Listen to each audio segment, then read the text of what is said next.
The evening was settling in over the Sea of Galilee, and the sky was painted with the fading colors of sunset, the water shimmering under the last light of day. Jesus had just fed the 5,000, an extraordinary miracle that left the crowds buzzing with awe. Yet he knew the need for solitude, for communion with the Father, and for his disciples to be prepared for what lay ahead. Without delay, he made the disciples get into the boat and go ahead of him to the other side, while he dismissed the crowd.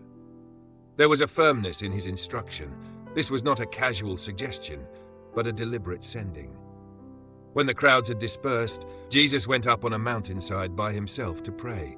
The air grew cooler as the night deepened, and from his vantage point, he could see the broad expanse of the lake below. In that solitude, the only sounds were the whisper of the wind through the rocks and the distant lap of waves against the shore. Hours passed in prayer, the stillness of the mountainside contrasting with the growing turbulence of the waters below. Meanwhile, the disciples were far from land, the boat battered by waves because the wind was against them. The Sea of Galilee, nestled between hills, was notorious for sudden storms, and on this night the wind came hard from the north, whipping the water into restless peaks. The disciples strained at the oars, their bodies aching from the effort, the salty spray stinging their faces. Darkness surrounded them, and though many were seasoned fishermen, the resistance of the wind and the unpredictability of the waves stirred an unease that settled in their hearts. During the fourth watch of the night, sometime between 3 and 6 in the morning, when exhaustion was heavy and the horizon was still cloaked in night, something happened that would mark them forever. Jesus came toward them, walking on the lake. There was no boat, no means of support beneath his feet, only the surface of the restless water which seemed to steady under his steps. When the disciples saw him walking on the water, they were terrified. In the dim light, the figure approaching seemed otherworldly, and fear leapt in their throats. "It's a ghost," they said, and they cried out in fear. This was no ordinary moment of fright. These were men pushed to their physical and emotional limits, and now confronted with something they could not explain. The storm was one thing. They knew how to battle storms. But this was beyond human reason. Immediately, Jesus spoke to them, his voice carrying over the wind and waves. "Take courage. It is I. Don't be afraid." The tone was steady, the words unmistakable. In that instant, the fear that had gripped them began to loosen its hold. The recognition of his voice cut through the chaos, and the assurance of his presence began to steady their hearts.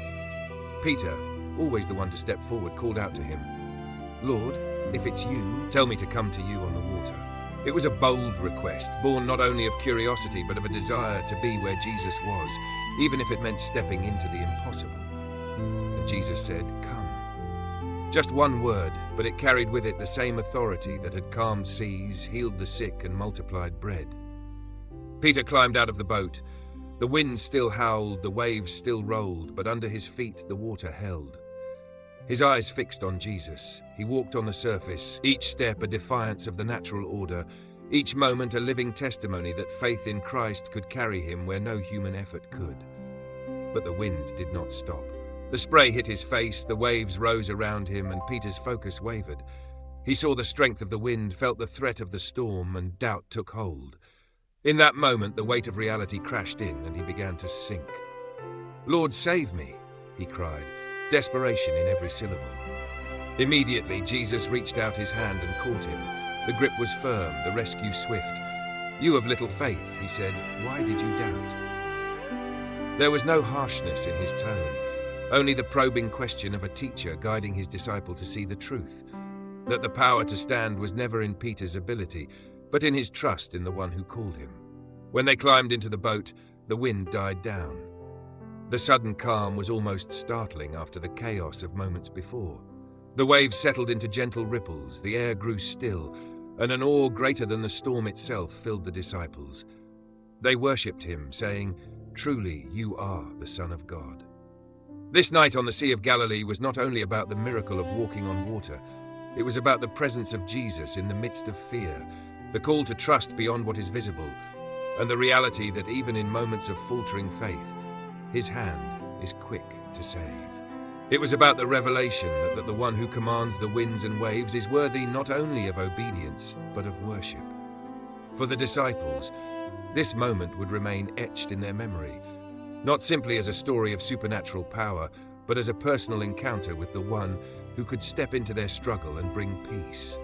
The storm, the fear, the sinking, and the saving, each part of the night told them something about who he was, and about what it meant to follow him through the impossible. And for us, the scene is as vivid as ever. The wind against us, the waves high, the voice of Jesus calling us to step out in trust. The truth remains, when our eyes are fixed on him, the impossible becomes the place where his power is revealed. And even when our faith falters, his hand is never too far to reach us. As the calm settled over the lake, the boat rocked gently in the water, the storm now a memory fading into the stillness. The disciples sat in silence for a moment, catching their breath, eyes still wide from what they had witnessed. Their clothes were damp, their hair matted from the spray, yet none of that mattered now. They had seen the impossible twice in one night, Jesus walking on the water and Peter, even if briefly, doing the same. And more than the miracle itself, they had seen the authority and compassion of the one they followed in a way they could never forget. Peter sat near the bow, his heart still pounding, his mind replaying those few steps over the waves. The feel of the water under his feet, solid yet not, was something he couldn't quite explain. Nor could he easily shake the memory of how quickly fear had stolen his footing. He could still feel the moment his gaze left Jesus and turned to the wind. That instant of doubt had been enough to send him downward. Yet just as vivid was the memory of the strong hand gripping his, pulling him back into safety. The rebuke, "Why did you doubt?" lingered in his mind, not as a wound, but as an invitation to trust deeper next time. The others in the boat were no less moved. They had seen storms before, but never had the sea been calmed in such a way, without a command to the wind, without even a word. This time it was his presence that stilled the chaos, and they realized, perhaps more than ever before, that following Jesus was not about avoiding storms, but about learning to see him in the midst of them.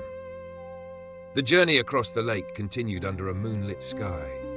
The air was cool, and the stars reflected in the water like scattered gems. Some of the disciples rowed in silence, their thoughts turned inward. Others whispered in low voices, replaying the scene, marveling at the courage of Peter, the power of Jesus, and the way everything had shifted the moment he entered the boat. For all of them, this night had become a turning point in understanding his nature. Not just a rabbi with wisdom, not only a healer with compassion, but the very Son of God who held creation itself under his authority. They reached the shore as dawn's first light began to color the horizon.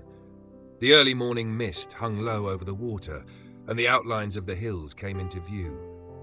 As the boat touched land, they stepped out onto solid ground, their legs unsteady from hours on the lake, their hearts steadier than they had been before. Word had already begun to spread that Jesus was coming. People from the surrounding region were bringing their sick, carrying them on mats, and laying them in the marketplaces.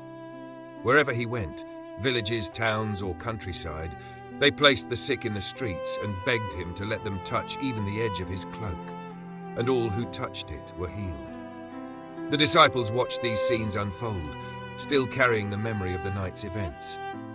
For them, the miracles on land now carried a different weight.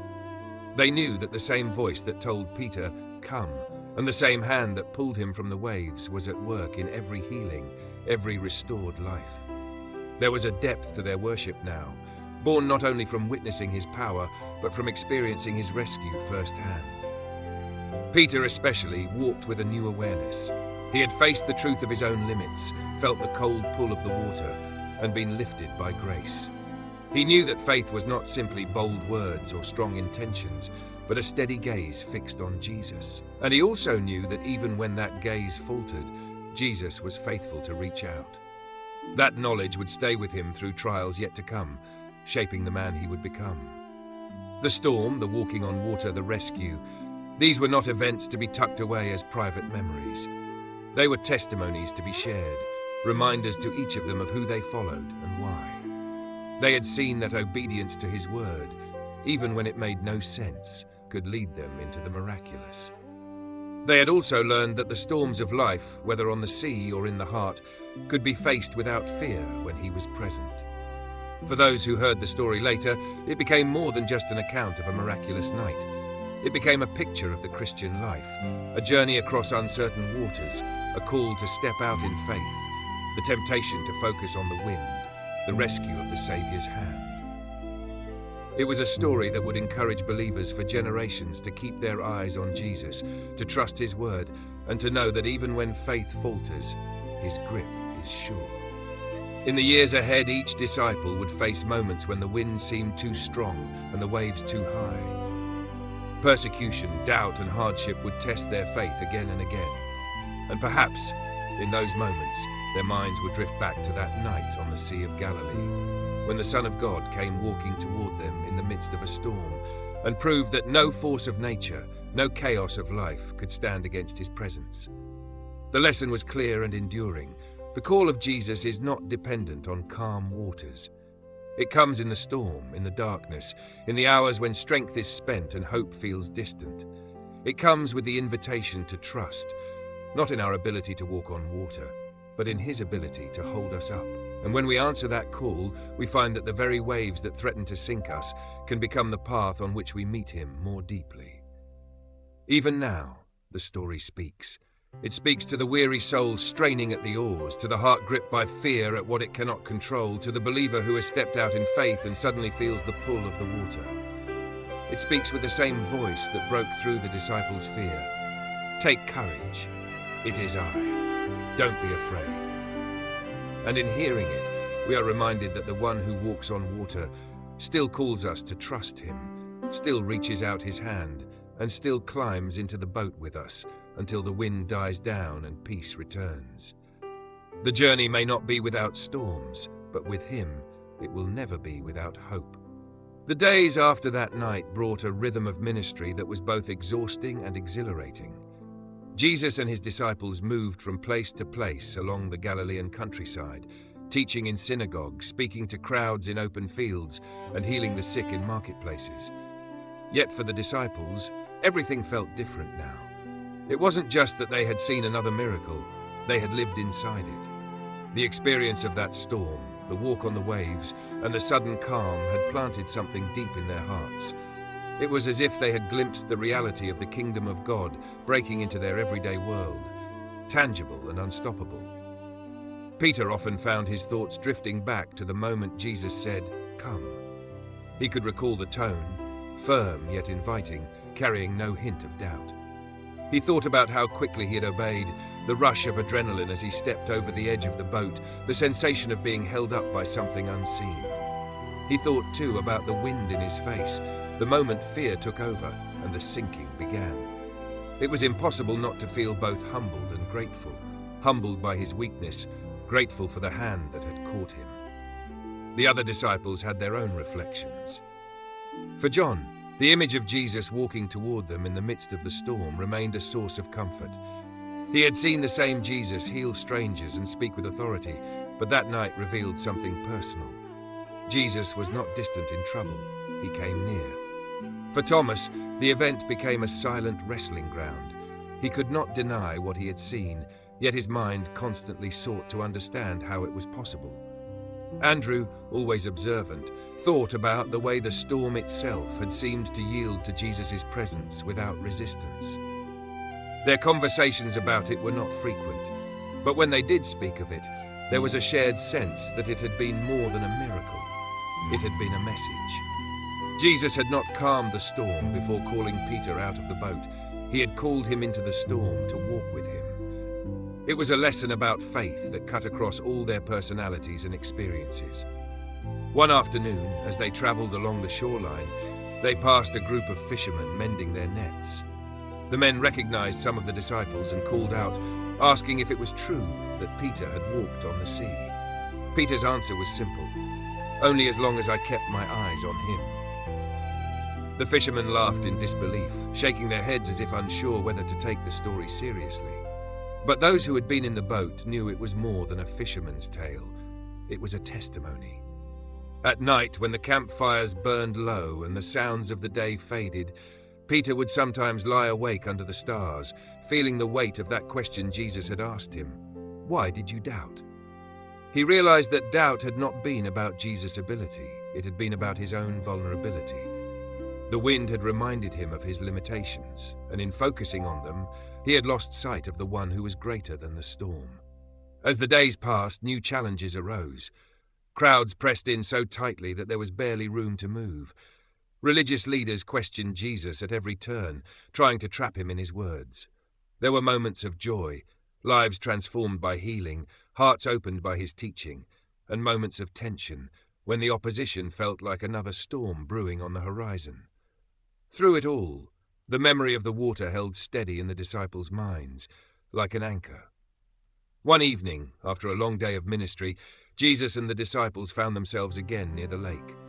The surface was calm now, reflecting the colors of the setting sun. Peter stood for a moment at the edge, looking out over the water.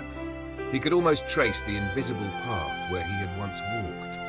It seemed impossible and yet undeniable. He realized that it was not the miracle itself that gave him courage, it was the presence of the one who had made it possible. In the months to come, storms would rise again, both on the sea and in their mission. There would be trials far greater than wind and waves, betrayal, arrest, and even the shadow of the cross. But the lesson of that night would remain. Fear loses its grip when the eyes are fixed on Jesus, and faith grows in the space between his call and our step of obedience. For the others, the water story became a kind of quiet reassurance. Whenever the path ahead seemed uncertain or the cost of following grew heavy, they remembered the sight of him coming toward them in the storm, the sound of his voice, the stillness that followed his arrival. It reminded them that their journey was not about avoiding hardship, but about walking with him through it. And so the miracle of walking on water was not confined to a single night in Galilee. It lived on in their hearts, shaping their trust, steadying their resolve, and preparing them for the greater seas they would one day cross in taking the gospel to the ends of the earth. As their ministry expanded beyond Galilee, the disciples found themselves in unfamiliar towns, among people with different accents, customs, and expectations. The memory of the stormy night on the sea had taken root deep within them, and it quietly shaped how they approached these new situations. When they entered a place where the reception was cold, or the questions from religious leaders felt like verbal waves crashing over them, they remembered the steady voice that had said, "It is I. Don't be afraid." It became more than a moment from the past. It was a living reminder that Jesus' presence was not confined to a time or a location. Peter, in particular, began to see echoes of that night in the way people responded to Jesus. Some were willing to step toward him in faith, even when everything around them told them it was impossible. Others kept their distance, unwilling to risk the step from the boat. He recognized in their hesitation the same flicker of doubt he had felt when the wind roared in his ears. And when he saw that, he would sometimes share his own story, not as a boast about walking on water, but as a confession of how quickly he had begun to sink when fear overtook his trust. One evening, after a day of teaching and healing in a coastal village, Jesus and the disciples sat by a fire on the shore. The flames reflected in their eyes as they ate bread and fish, the smoke curling upward into the cool night air. Someone asked Peter what it had been like to take that first step out of the boat. He was quiet for a moment, staring into the embers before answering. It felt like everything I knew about the world was being rewritten. My feet expected to sink, but they didn't. And for those few steps, I wasn't thinking about what was possible or impossible. I was just looking at him. Then I saw the waves, and the moment I noticed how strong the wind was, I forgot how strong he was. Jesus said nothing in that moment, but the look in his eyes carried both understanding and challenge. The others listened, knowing that Peter's words described more than an event on the water. They described the journey of faith itself. In the following days, they encountered more crowds seeking miracles. Parents carried sick children in their arms. Friends brought paralyzed men on mats, and the desperate reached for the fringe of Jesus' robe. Every time someone was healed, the disciples saw the same pattern. A step of faith, often in the face of fear, met by the power of the one who could do what no one else could. It was, in its own way, walking on water. The road ahead was not without its storms. There were times when the opposition grew fierce, when the threat of danger pressed close. Once, in a small village, the tension rose so sharply that they had to leave under the cover of darkness. As they slipped away by the narrow paths, John whispered to Peter, "It feels like the wind's against us again." Peter simply nodded, and though his steps were hurried, there was a steadiness in his eyes. The wind could be strong, but he had learned where to keep his gaze. Not every storm came from outside. Within the group, there were moments of misunderstanding and disagreement. They were men from different backgrounds, fishermen, a tax collector, a zealot, and the strain of constant travel could bring out old habits and old tempers. But in those moments, they remembered what it was like to be in the boat together, facing the same waves, waiting for the same rescue. That memory knit them together in ways words could not. Late one night, when the others were asleep, Peter stood again at the edge of the water. The moon cast a silver path across the surface, and he let himself remember, not just the fear or the sinking, but the voice that had called him, the hand that had caught him, and the peace that had followed. He realized that the lesson of that night was not about proving his strength or testing his courage. It was about learning that faith is not the absence of fear, but the decision to trust in the middle of it. The journey continued, and storms, both literal and figurative, still came. But for Peter and the others, each storm was now an opportunity to practice what they had learned, to step forward when he said, "Come," to keep their eyes fixed on him, and to remember that even if they began to sink, his hand was always ready. That night on the sea had become a parable they carried in their own lives, a story they lived out in new forms with every challenge they faced. And in the years to come, when the seas grew rough again, whether in the form of angry crowds, dangerous journeys, or the loneliness of leadership, they would draw strength from the memory of that voice in the storm, steady and clear above the wind. "Take courage, it is I. Don't be afraid." The seasons began to change as their journey with Jesus moved steadily toward new towns and more crowded gatherings. The disciples had walked with him long enough now to see the pattern, moments of awe and joy interwoven with moments of tension and danger. Yet that night on the water still spoke to them in ways they couldn't fully explain. It wasn't only the miracle that stayed with them, it was the truth behind it, the reality that Jesus had stepped into their storm, called them into the impossible, and then carried them through their weakness. There were times when the memory came rushing back unexpectedly. A sudden gust of wind while crossing a ridge, the sound of waves breaking against rocks when they were near the coast. Even the scent of wet wood when unloading a boat could stir the images. The dark horizon, the shifting water, the figure coming toward them with steady steps. And each time it brought the same quiet conviction. He was and is greater than any storm. One afternoon, while teaching near the shore, Jesus told a parable about a house built on the rock and another built on the sand. The crowds leaned in as he spoke of rain, floods, and wind beating against the structures. When the parable ended, the meaning was clear. A life built on his words could withstand anything. As the disciples listened, they could not help but think of that night when the storm had beaten against their own boat. They had lived the truth of his parable before he had even spoken it. Peter especially felt the weight of this connection.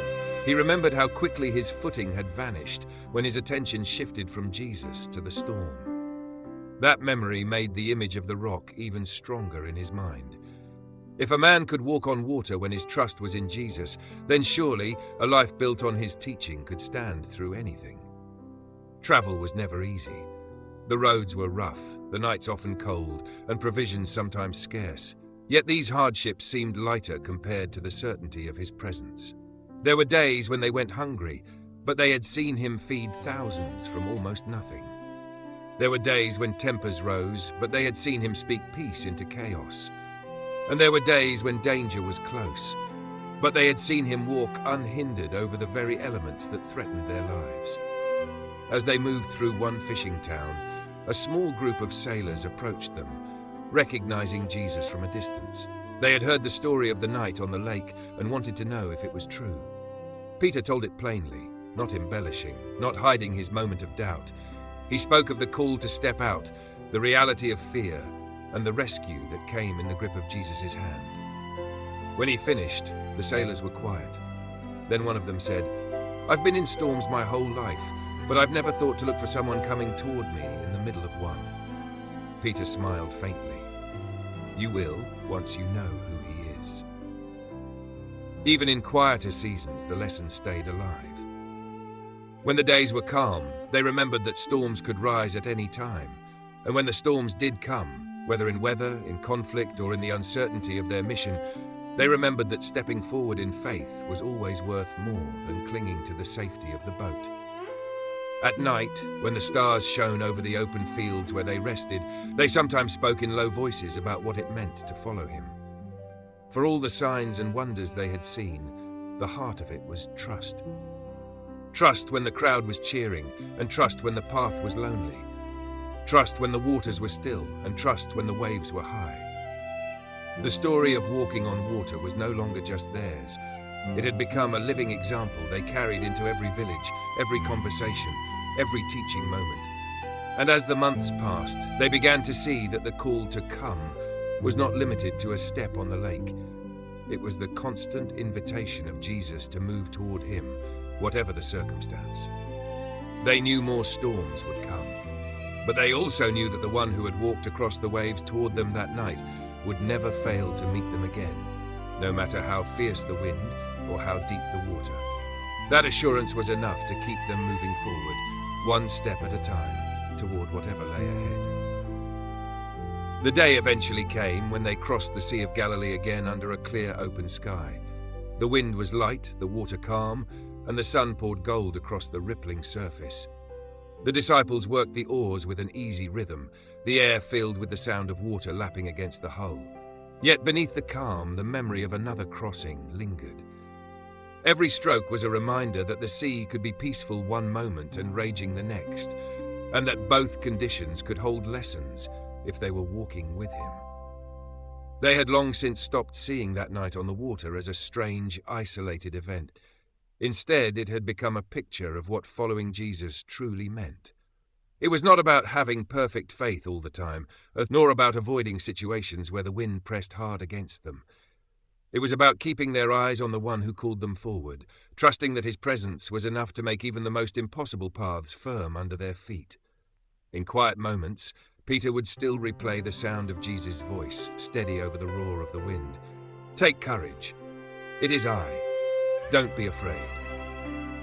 He had come to understand that those words were not just for that night. They were for every storm they would face, and for every storm anyone who followed him would face. They were words for the believers who would one day hear their story, words that would cross generations and oceans to reach hearts still learning to trust. When they told the story to others, they didn't embellish the details. They didn't need to. The truth was powerful enough. They spoke of the fear, the wind, the sinking, the rescue. They told of how Jesus climbed into the boat and how the wind fell silent. And they told it in such a way that those listening could see their own storms in the waves, their own doubts in Peter's faltering steps, and their own hope in the outstretched hand of the Savior. As their journey with him neared its most difficult season, the road to Jerusalem, the rising opposition, the shadow of the cross, they clung to the memory of that rescue. For Peter, it was proof that even when faith faltered, Jesus did not. For John, it was proof that the one they followed was Lord over creation itself. For all of them, it was the reminder that storms were not the end of the story. Years later, when the disciples would be scattered by persecution, when the gospel would carry them to distant shores, and when their own lives would be threatened, that night remained in their minds. In prison cells, on dangerous roads, in the middle of fierce opposition, they would remember the moment when fear gave way to faith because Jesus was near. And they would hold on to the certainty that he still comes to his people in their storms. For us today, the lesson is no different. Life will bring nights when the wind is against us, when the waves rise high, and when the darkness seems to stretch endlessly ahead. It will bring moments when we hear his call to step forward into something beyond our own strength, and moments when we feel ourselves sinking under the weight of fear. But the same voice that called Peter still calls to us. The same hand that caught him is extended toward us, and the same presence that stilled the storm for them is with us now. The invitation is simple yet profound, to step out when he says, "Come," to keep our eyes fixed on him, and to trust that no matter how strong the wind, he is stronger still. It is not about never feeling fear, it is about choosing faith in the middle of it. And when we falter, it is about knowing that his hand is already reaching to lift us up. That night on the Sea of Galilee is not just history, it is a mirror for our own journey. The storms will come, but they will also pass. The waves may rise, but they cannot overtake the one who walks upon them. And when the calm comes, as it always does in his time, we will find ourselves not only safe in the boat, but deeper in our trust and closer to his heart. So when the winds of life press hard against you, when the waves seem too high, and when your strength begins to fail, remember the one who comes to you in the storm. Remember that you are never beyond his reach. And remember that every step taken in trust, no matter how small, brings you closer to the one who is Lord over all. If this story speaks to you, let it move you beyond the safety of the boat. Let it lead you to take that first step of faith, to call out when you are sinking, and to worship when the storm grows still. Because the one who called Peter still calls you.